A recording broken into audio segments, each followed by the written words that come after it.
Salam dostlar. Bu günləri sizə həm dostumuz, qonşumuz olan Nəcməddin bəyi təqdim edirəm. Nəcməddin bəy bir neçə gün öncə gecə vaxtı pürüstü tutdu, zəng elədi. Mənə ki, bəs bağırsaqlarında ciddi narahatçılıqlarım var, kök var. Bu narahatçılıqlardan dolayı neyniyim? Məsləhət verdi, səhərisi gün kontrola gəldi. Kontrol əsasında bəlli oldu ki, öd hissəsində daşlar var və bu öd hissəsi daşı pürüstü verib. Qarında ciddi formada bir ağrı, təyin edə bilmir ki, harası ağrıyır, amma hər yer kəskin formada ağrıyır. Kəskin daşlı xolesistit, yəni ki, öd hissəsinin kəskin pürüstünü yaşayıb insan və bu halla bağlı qoy öz fikirlərini də vurğulasın.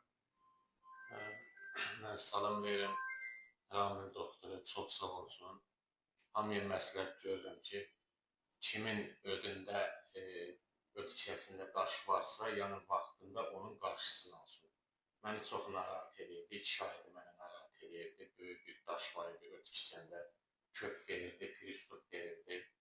Yəni ki, çox sağ olsun Ramin doktor. Heç yarım saat çəkmədi, məni əməliyyat elədi. 2 günün içində mən qayıtmışam sağlam həyatıma. Yəni kimdə öd daşı varsa, məsləhət olunur ki, vaxtında onu çıxarsın. Eyni fasad 2 dəfə artıq problem yarada bilər. Keçmiş olsun. Təşəkkür edirəm, var olsun. Sağ ol. Çox sağ ol. Keçmiş olsun.